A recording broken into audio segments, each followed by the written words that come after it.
a few words, Léoville-Poyferré was bought by my family in 1920.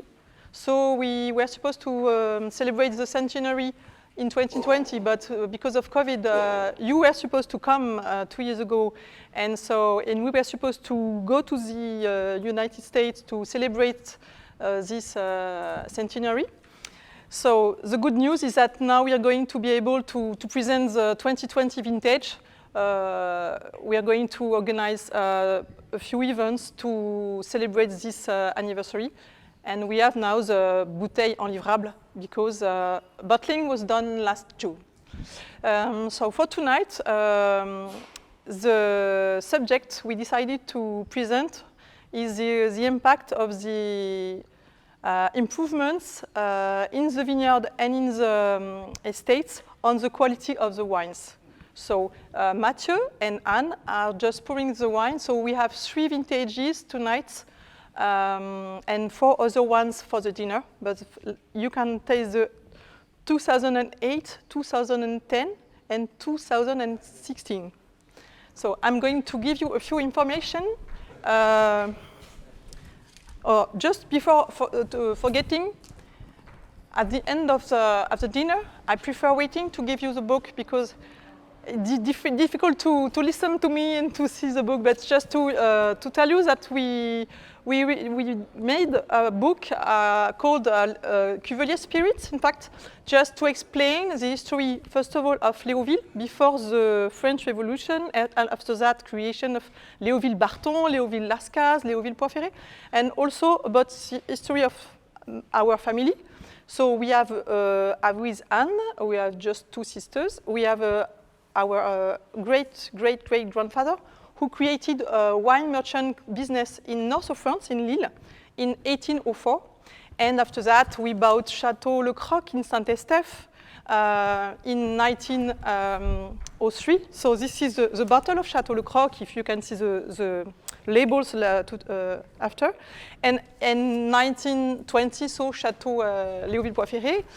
And more recently, perhaps you know Cuvelier Las Andes. This is Argentina wine. So our father went to Mendoza at the end of the 90s with Michel Rolland, with other French owners, to buy a large place, about 1,000 hectares of pampa to plant the vineyard. So now we produce wine. We have 70 hectares, and we have 2 labels, so Cuvelier Las Andes and also Clos de la Cité. I know that it's quite known in America, North America, because it's a big market for the Argentina wines. So now we come back to the French wine. And so you will see the story. So I will give you this book at the end of the meal. So if you want to, we can begin with the vintage 08. So why we have chosen this vintage with the cellar master and the winemaker? Just Léoville-Poyferré, we have 55 employees, 80 hectares. We produce 4 wines. I just put the different labels on this little table so that you can understand. And we have it's difficult to see for people over there, but we have a map of the vineyard. And so, with the cellar master, Didier Thoman,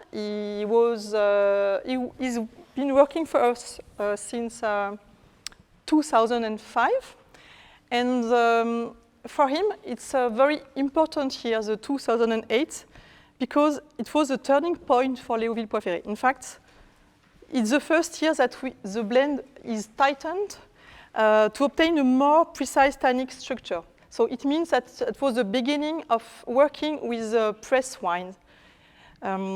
Before 08, press wines were used only in a little percentage, between 6 and 8% in the final blend. And in 08, the blend which was presented to Michel Rolland, we've been working with Michel Rolland since 1994. And so at that time, he wasn't very positive to work with the press and to put the press in the blend. And so the technical team at that time decided to make a trial, in fact, and to present a blind test to Michel Rolland with the press, with more press, because in fact this press wine had been worked separately, in fact, from each vat. When you do the throwing off, they took each part of press wine separately into small barrels so that they can decide which quality of press wine they want to put in the final blend. And for Didier Thoman, so the cellar master, it's really the first year we began to do this, this huge work about selecting the press wine. We can say that from 2008, the press wines become a real added value. The extractions are softer to ensure the quality of the press, and they are more and more precise, in fact. So they are separated according to their origin, and they are kept separated until the final blend.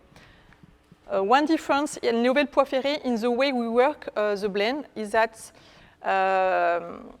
we keep the plots separated from the, after harvest, when they arrive in the vats, we keep all the lots of different plots. We keep them separated until February or March, when we have to decide the blend for the imprimeur, so that we can follow, we can taste how each plot is going to evolve in each barrel. We work with 80% of new oak barrel, and so we do the malolactic fermentation into a new oak barrel. I think it's a typical way of working for Michel Rolland, and we've been working with him for so long time that we still believe in that it's a way to increase the ability to taste the wine at earlier, in fact, compared to the wines which are not, which don't have the malolactic fermentation into the barrels. About the 08, the blend is, so I think it's written on your little paper, so 60% of Cabernet Sauvignon, 30% of Merlot, 7% Petit Verdot, and 3% Cabernet Franc. The production was about 44 hectoliters per hectare, so it was quite average quantity, not too low, not too high. And the harvests were quite late, in between the 6th and the 18th of October. And I forgot to take an example, but each year when we put the bottle in the wooden case, we create a little marketing document to explain the vintage, and we have to find a title. And for the 08, the title was The Prodigious Classical Latecomer. In fact, it was quite a late vintage, but totally classical style, Bordeaux style, in fact. About the vineyard, so I was talking about the real change in 08 for the cellar. In the vineyard, we don't, we adopt a more holistic approach to the plant.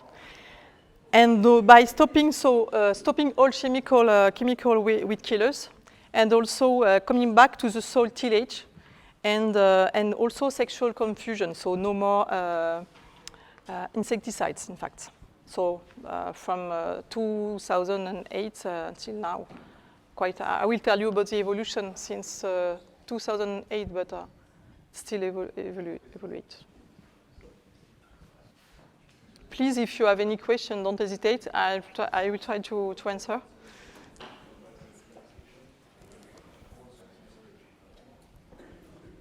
Because in fact, I didn't take the time to explain you, but I joined the estate in 2017. I took over after Didier Cuvelier, who was a manager for 40 years. And in fact, I wasn't working in the wine business before. So it's quite a new job for me since 4 years now. And I wasn't here in 2008, but I asked many questions to the technical team.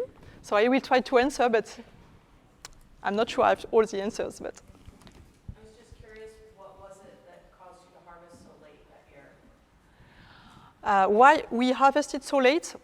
I imagine that we didn't have the perfect maturity at that time. Perhaps summer was not so warm, like for example this year, and we had to wait to reach the ripeness. But if you want more information about the climate conditions on this vintage, I will be able to give you, but I don't know especially.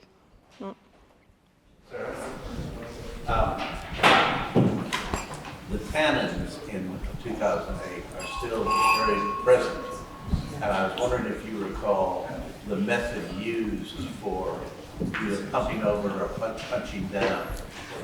What was the process of extracting tannin in 2008?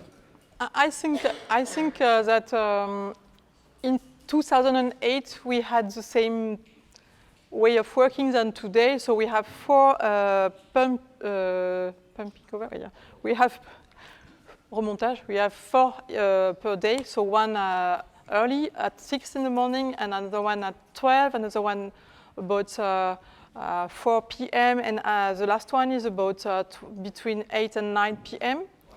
And after that, depending on the style of the vintage, you decide which quantity of wine you want to pump over.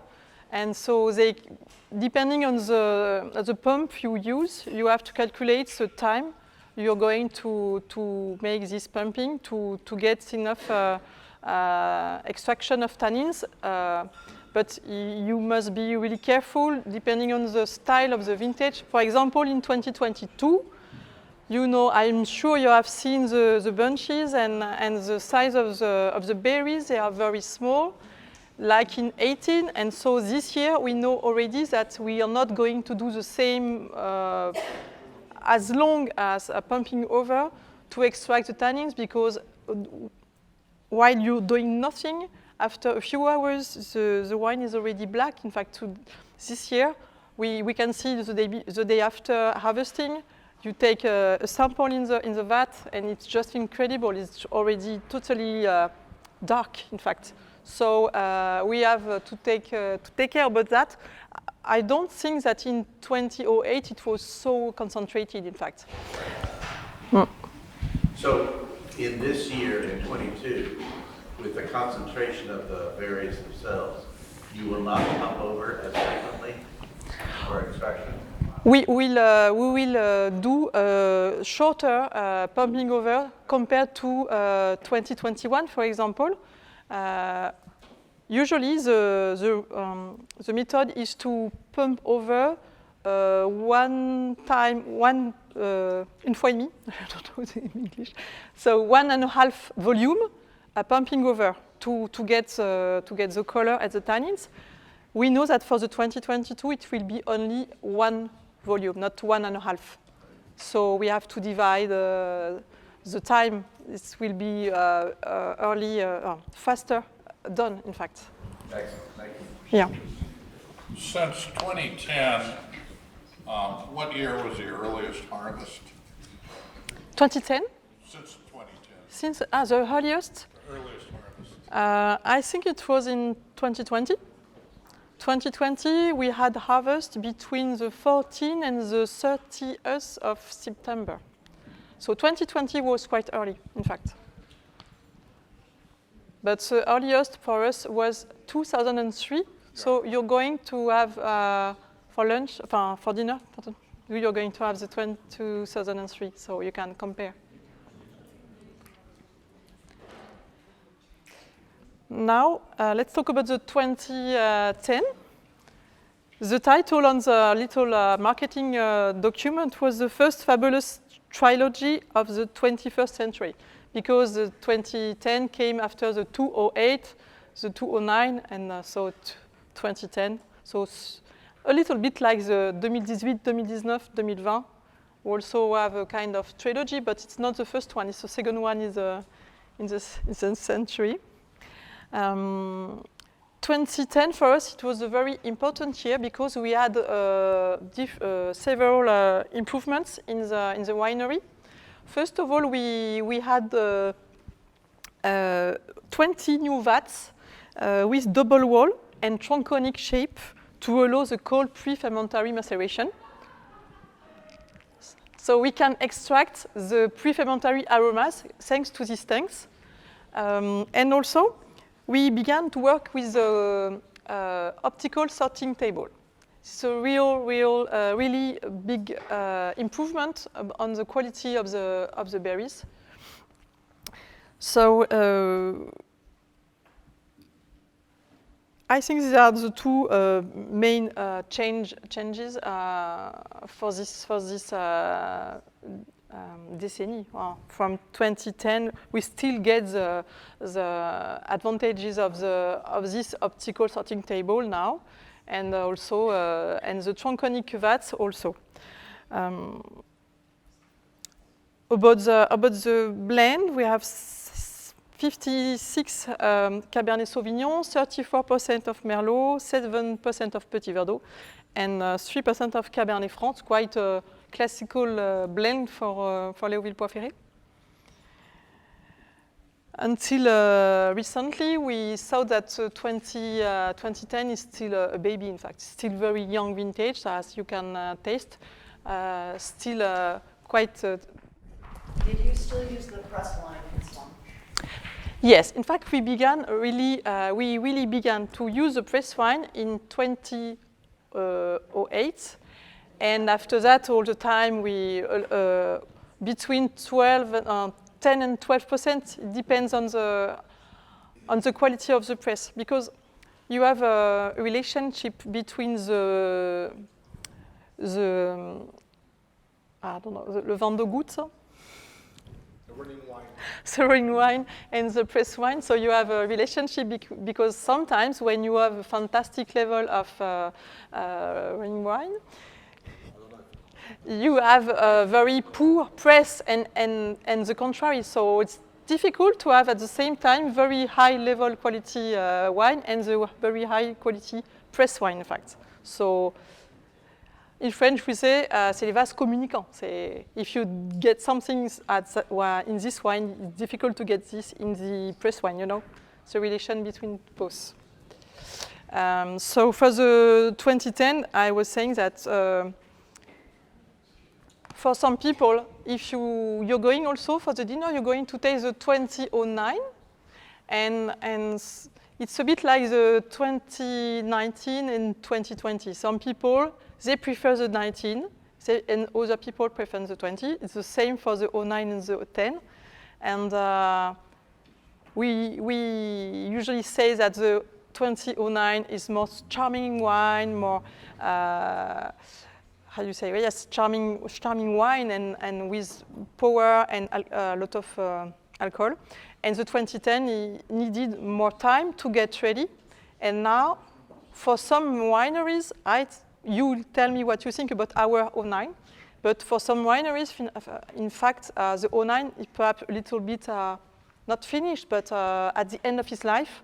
And if you compare with the 10, at just the beginning, in fact, because it was so huge power, tannins, and acidity, so that we find that the 10, in fact, it's nice to drink it now, to appreciate now, but for us, it's still very, not baby, but able to age a lot, in fact. Yeah. When was the 2010 opened, and at what time, and was it decanted? Okay. We opened it around 5 o'clock. We haven't been decanted. Just been opened at 5 o'clock. This one you're drinking now. All of them, actually. You put the up to 4 wine in it. Yes. Can you explain that? The Opti wine, it's a way to accelerate the aeration of the wine. So you don't necessarily need a carafe or something like that. You just put it up. You keep it closed with your finger. You just bend the bottle, and a bubble of air will go around the bottle, circulate, so that will aerate it in a faster way. So there is different sizes regarding if they're older or younger wines. What do you call that? Opti wine. I was just looking at what I've got in my cellar, and I've got a 2009, and I note that Wine Advocate gave it a score of 100. I don't have any 2010, so I don't have the score. Well, I mean, it's still, in 2010, Parker rated it very high, and then Lisa Brody-Brown came in and re-rated the wine. Have you talked to her about that? I don't remember the. Is it your question about the rating of the 2010 regarding the 9? So the 9 is the 100 points by Robert Parker. Yes? I'm not sure about the 10. The 10 on peut trouver sur No Manager, but I think it's about 97. Remember about, between 95 and 100.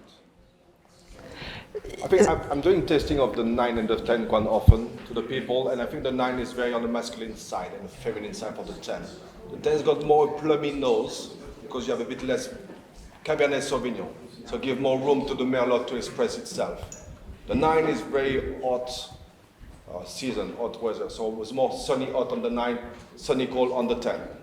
That's the way people react to it.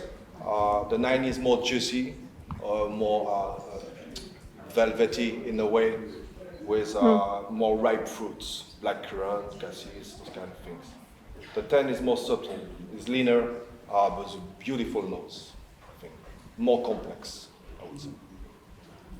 But I repeat, I think it really depends on which kind of style people appreciate. Some people, they really prefer the 09 and other ones prefer the 10. And there are like two ways, en français on dit il y a deux écoles, en fait, il y a two different ways of appreciating the styles, in fact. And it's really funny when you take the 19 and the 20, many common points, in fact. Like you have the 90, the 89 and 90, it was a bit the same question. I think you worked at one point with Veronique Sanders, and I wondered, could you talk about how that influenced you, if I'm remembering that right? Qu'est-ce qu'elle a apporté? À Véronique Sanders? Qu'est-ce qu'elle a apporté dans le business? In fact, Véronique Sanders, she's a friend of mine. In fact, we were at school together when we were small. So I was born in Lille, she was born in Lille. We were friends between from age of 12 till the baccalaureate, so till 18 we used to be in the same school. So when I decided to, when I decided to join the family estate and to go back to the university and to do a training in wine tasting, she was already in Bordeaux for a long time, so she gave me a few advice, but it's more, I'd say, friendship, in fact. Friendship from a long time with her and her sisters and her parents, and when we were young, I used to come to Château on holidays, and she used to come to Lecompte-Cuvelier on holidays, and so she used to come to Château, and never we could imagine one day that we would both manage an estate, in fact, because for me, my decision and my decision to work in the wine business, I took it when I was 45 years old, so very, very late. So I couldn't imagine when I was young that one day I would live in Bordeaux and work for the family. So that's what I say to my children, because they're still young. You have time, don't worry. You can do some other things before. So Veronique Sanders is a very good friend of mine, yeah. And she produces very good wines. Perhaps we can, pardon. So I'd say the 2010 has a higher proportion of Merlot than the other two vintages, and 37 versus 30. I wondered what's typical in normal years. Is it closer to the 30, or is it closer to the 35, or is it just? It really depends. In fact, the proportion of Merlot, it really depends on, I think it's difficult, yes, of maturity, but it's difficult to create a rule, in fact, and to say this style of vintage, we are going to have more Merlot, because some people say in Bordeaux that, this is a Merlot year, or this is a Cabernet Sauvignon year, so that sometimes it's Saint-Émilion on Rive Droite, and sometimes it's more the Médoc, which are on the spotlight. But I think it's a very good question. You're saying a blending, Yes, but it's a very good question, and thank you, because in fact, I think it's really a distinction sign for Léoville-Poyferré compared to the two other Léoville, Léoville-Lascaz and Léoville-Barton. They have a huge proportion of Cabernet Sauvignon or Cabernet. And if I repeat what Didier Cuvelier always said to me, he says that we have the best Merlot of Saint-Julien in Léoville-Poyferré, so it would be too bad to not to use them in the final blend, because we have a few soils on the color. All the pink is Merlot, but we have very great terroir for the Merlot too. So we keep the Merlot. Of course, we wonder how the climate change is going to influence the level of alcohol maturity for the Merlot. But for the moment, we are not too. We don't worry too much, because we think we have the right type of soil for this vine variety, in fact, for the Merlot. But especially last year, for the 2021, the press was saying, the papers, newspapers, they were talking about the quality of the Merlot, and they were saying that it was not a year for the Merlot, and especially, for example, Pichon-Comtesse, Pichon-Baron, all the neighbors, they were talking about no Merlot this year, Cabernet is the only good vintage vine variety. Last year, we kept the Merlot in our blend, but we did a huge work on the Merlot. What does it mean? It means that we decided to do what we call saignée or bleeding. We take out a part of the juice when we have the berries in the vat and the juice. If we want to keep the concentration, we are able to decide that we take out a part of the juice, even if the yield are not so good. We decide to keep the level of quality and to keep the style, in fact. And to come back to your question, I think we want to keep the style of Léoville-Poyferré with a quite more important proportion of Merlot compared to the neighbors, in fact. Yeah, totally. Yeah, thank you. Let's talk about the 16. So the little sentence we found for the 16 was the magic of the summer solstice. Why?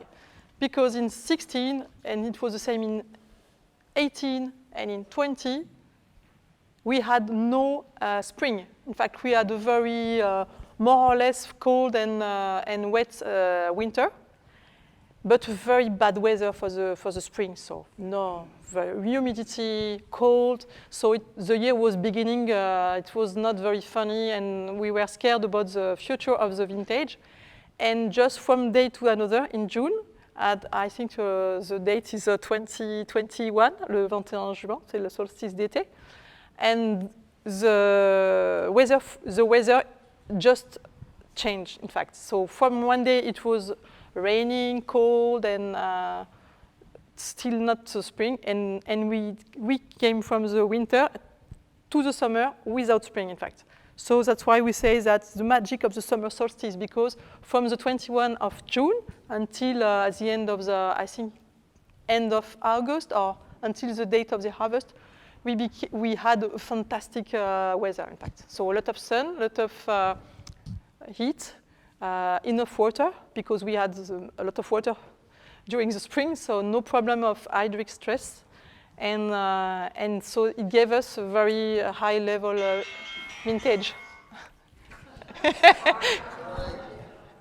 Don't worry, no problem. No, you know, it's very useful for me because now I know who is your wife. I would have done the same with my husband, so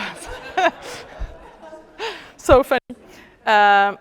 In 2016, so in 2015, so just before 16, we placed 5 large tanks with 5 smaller vats, and also truncated and double wall to do the pre-fermentary maceration.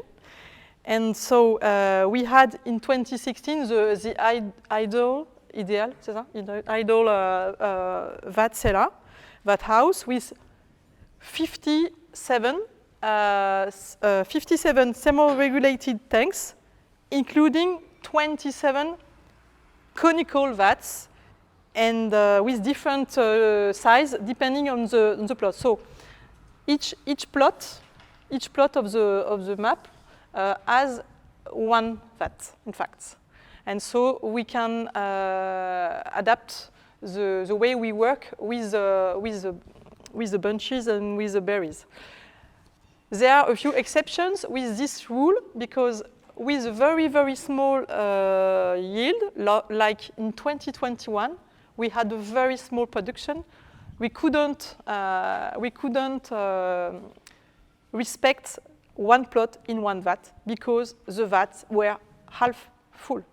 And so it's a danger and a problem for the vinification, the risk with the oxygen and everything. So the cellar master had to have a lot of imagination to organize differently it's not really the blend, because it's not the blend time, but to regroup, to put together the same quality plots, to have enough wine in each vat, not to have a half full or half empty vats, in fact. And about the vineyard, 2016, we began to join an environmental certification process. In French, it's called HVE, Haute Valeur Environnementale. And so we got this certificate, it's a certificate or certification. And so we got this first year, it was in 2017, so the year after. And at the same time, we also have an organic approach, not certification for the 80 hectares, because you have 80 hectares, the vineyard, but little by little each year we progress in the plots which are organic, in fact. But in France, it's a very dangerous way of speaking. We can't say organic if we are not 100% organic on all the vineyard. So we say we have an organic approach. We want to reduce our environmental impacts. So we follow the quantity of water that we use for cleaning the vats, how we work in the vineyard, but we can't say for the moment that we are organic 100%. But we have a way of singing and working to progress little by little, in fact. And we also began to do a specific method with the cellar, with the vineyard manager. We began to do the de-leafing on both sides of the row to help the berries and the bunches to ripen and to avoid the greenness and the disease also. It's a kind of, we say prophylaxis, perhaps en anglais, prophylaxis. So just a way of avoiding disease and reducing the quantity of phyto products, treatment products, in fact, sulfur, copper. So when you have the bunches that are no leaves on the bunches, you have less risk of disease. But at the same time, like in 2022, with the heat wave, it's a risk also, because you have too much. You could have too much sun on the berries and sunburn on a few berries also. Because if you want to do this practice, to do the double de-leafing on both sides of the row, you have to do it very early. So you have to do it in June, but in June you don't know how it's going to be the summer. And so you take a risk because you bet on the weather conditions. So now we have found an intermediary solution, and so we take out the leaves only on the Merlot, because the vegetation of the Merlot is much important, and on the old Cabernet it's not useful, in fact. But at that time it was still practical we used to have. So let's say the 16. May I ask you a quick question? Has the percentage of new oak stayed constant through these vintages? sorry, I can't hear. Sorry, has the percentage of new oak stayed constant through the vintage? Yes. Usually it's about 80%, but because we had 1 or 2 years with a low yield, like 2020, it was 35 hectoliters per hectare. 2021, it was 24 hectoliters. So we had some barrels left from the year before, new oak barrels we couldn't use. So I think the percentage increased, and also we usually don't use new oak barrels for the second vin, and so Pavillon de Léoville-Poyferré, and so the result is that we had the opportunity, in fact, to use new oak barrels for the second vin. So it was quite good to improve the quality of the second vin too. Because I didn't tell you, but in fact, you have the 80 hectares, you have 20 hectares here. It's on the west of the map, next to Talbot, and this is Moulin Riche, in fact. Moulin Riche, peut-être, super. Moulin Riche, this is not a second wine, in fact. It's a specific wine, 20 hectares on this area, with a big proportion of Petit Verdot, so with a specific blend. And my family bought Moulin Riche and the Léoville-Poyferré in 1920. There were 2 chateaux. We have only 1 place for the facilities, and for the team is the same team for the 2 chateaux, but it's a specific area. And this Moulin Riche has also a second wine called M de Moulin Riche. So this is new. We created it in 2018. We created a second vin for Moulin Riche to improve and to the quality of the first, in fact. So now we have a range of 4 wines. So Léoville-Poyferré and Pavillon de Léoville-Poyferré for all this area. And Pavillon de Léoville-Poyferré, the second wine, usually you put all the young plots and also the young vines, because we have a few young plots, especially this one, Grand Barail, was planted in 2019. But also we do what we call the complantation. Complantation, it means that we change the vine plants which are dead, in fact, or scratched by the tractor. And every year we have to replace, in fact, or sometimes they are dead because of the disease. And so we replace them.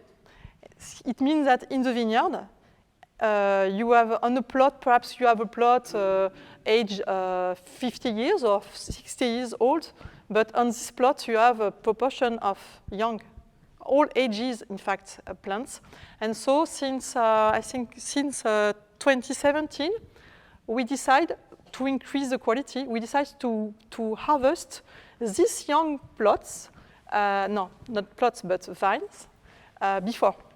So it's a huge work, because the team has to go in all the vineyard, first of all in the Merlot, and they can see which are babies, and they harvest the babies, or babies is less than 10 years old, in fact, for us. So they harvest the young vines, and we do the vinification in a specific smaller tank. And when you taste it, it's just incredible, because it doesn't have the same quality level than Léoville-Poyferré. So we don't put this in the final blend. So it's a way to improve the quality of the Léoville-Poyferré, because these vine plants, they ripen earlier, and also because they are too young, they are not enough quality, but they are going to become better with the years, in fact. So this is one of the methods we have developed to improve the quality. We also now harvest the 2 vine plants on the extremity of the row after, because the vine plants, they are on their own. In fact, they have no competition with other vine plants, so they ripen later. So we keep them separated. And so some people, when they go next to the plots of Léoville-Poyferré, they think that we have forgotten they say, oh, you have forgotten two vine plants on each row, but not, it's not forgotten, it's just calculated. And so that we take them after for the quality also. We have also, no, Richard. Another improvement is about the cellar. we reduce the quantity of sulfur. In fact, we are not going to be certified organic, but we are working little by little. So we decided to reduce the quantity in the final wine. And so we don't put any more sulfur in the harvest. To protect the harvest, we have another product, another something called egide. It's the name of the production. And it's a kind of yeast, but specific yeast. It's not a yeast to do the vinification, but a yeast to colonize the juice and to avoid the oxidation and development of bad bacteria like Brettanomyces. So it's a specific yeast helping to reduce the sulfur in the final wine. And another detail, but I think it's important, question about the barrels. Who asked about the barrels? I have to precise that we have a cellar master called Didier. He's just fond of cooperies. So we work at Léoville-Poyferré with 18 different coopers. And we have perhaps more than 20 different kinds of barrels, because some coopers they have two different sorts, so medium heating. But for the cellar master, in charge of choosing the barrels, he organizes twice or three times a year a blind test of all the barrels on one plot. And so, just for us, not with the suppliers, not with the coopers, just for us, so technical team and general manager. And so we taste blind each sample of each barrel, and we have to decide to create we put marks and we decide which is the best than the other one. And after that, it does a synthesis. And so that we can decide which cooper is the best, which one is going down in the quality, and then after that, the cellar master has a meeting with the supplier and telling him the results and asking him to improve the quality. And if after 1 or 2 years the quality doesn't change, or he can decide to stop working with this cooper, in fact. But there are many coopers waiting to be our suppliers, so they are just waiting to take the place. And so it's a good way of keeping always the best level of quality, in fact, we can get. So, there's 16. Sara, I have a quick question actually about the 1855 classification that you have displayed on your wall. I've never been able to figure out, like, within the Deuxième Cru, what is the logic of the order? Why is Rosacea listed first and you're listed fourth? I'm afraid I can't answer, but perhaps Mathieu is going to answer you. Most of you might know that the 1855 classification haven't been made by some Robert Parker at the time, right? So it was Napoleon III requesting the locals to come up with a list to promote the wines to the Universal Exhibition of Paris, the one with the Eiffel Tower, right? And the guys was like, oh, we're gonna find out, you know? And basically they based the classification on sales and prices. So I guess that's the reflect of prices or quantity that was sold at this time. That's the best answer I can make. Wouldn't it be easier just to fold in a Moulin Riche into your wine? Are you legally allowed to do that now or no? Sorry, excuse me. Est-ce que ce serait pas plus facile de mettre le Moulin Riche dans le Léoville? Il était. Je peux répondre aussi. In fact, I don't know what you mean by easier, but you mean to make them together? You don't have a separate label, you don't have to market this? Yeah, but it's total. I think tonight you're not going to taste the Moulin Riche because we wanted to offer some Léoville-Poyferré. but hope I will have the opportunity to make you taste Moulin Riche and all the range, and they are really different, in fact. And so Moulin Riche is beautiful, very charming. I love this wine, but it's really different, in fact. And so we couldn't imagine putting them together because they're two different styles, in fact, and very complementary. Not the same price, not the same aging. You can keep Moulin Riche a very long time, but I think you can anyway appreciate it earlier compared to the Léoville-Poyferré. So I don't think it would be it wouldn't be good for Moulin Riche and also not good for Léoville to be all together in the bottle. Yeah, that makes sense. Yeah. How much has the size of the estate changed since the 1855 classification? 1855. Is it the same? La taille de No. I have you can see, I am going to show you the book, but you have everything inside, but it was the same, in fact. It was the same. Same location for all the plots? Yes. It's funny because a few journalists asked me this question about the plots and if they are different now compared to 100 years ago and before. And I think the only difference when we bought, because I have all the old documents, and when we decided to do this book with the old pictures, I found many old acts, in fact, actes notariés, originals I have in the office.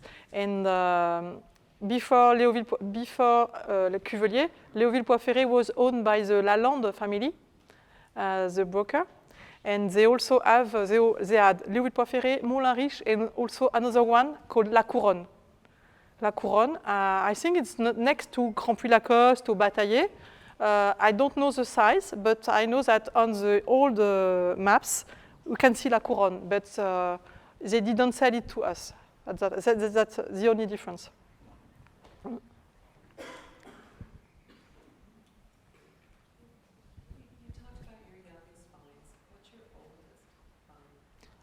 All those plots, or vine plants, I think plus.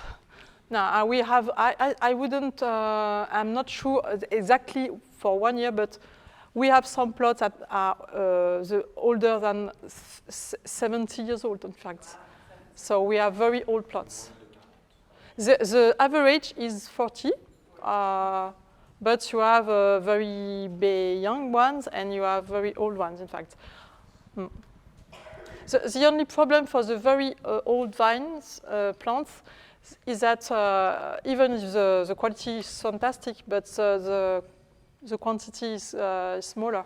So after, it depends what's your target. If you want to have a lot of wine or quality wine, so it's nice, as Mathieu said, to have an average about 40. We just have to take care not to let the vineyard get older, too old, yeah.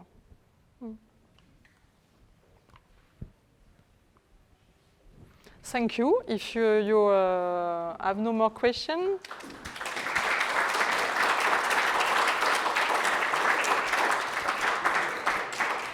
Thank you. I had a very little conclusion, but for me, I think this is the most important. So the sum of all these details and the constant search for quality improvement allow us to make tailor-made wines. This is the expression of the cellar masters, a tailor-made wine. Adapting ourselves to respect the style of each vintage and to get the best from what nature has offered us. If this it is thanks to the investment, enthusiasm, and loyalty of our team that all this is possible. For me, this is the most important to have in your mind. The most important in the estate is the team, in fact. So my only preoccupation is to keep my team, my vineyard vine workers, people working in the cellar, and all the vineyard managers, the cellar masters, the enologists, and of course my sister Anne in charge of wine tourism and also the administrative director. So my target is, when I joined the estate in 2017, that was my main preoccupation, was to say that I'm joining the estate, they used to work with Didier Cuvelier, I want to keep them now and to keep them motivated, and in fact, they all work for us like if there was their own entreprise, in fact, you know. I think this is thanks to, this is a family estate. They have quite a good atmosphere when they come to work, and they feel like it was their own enterprise.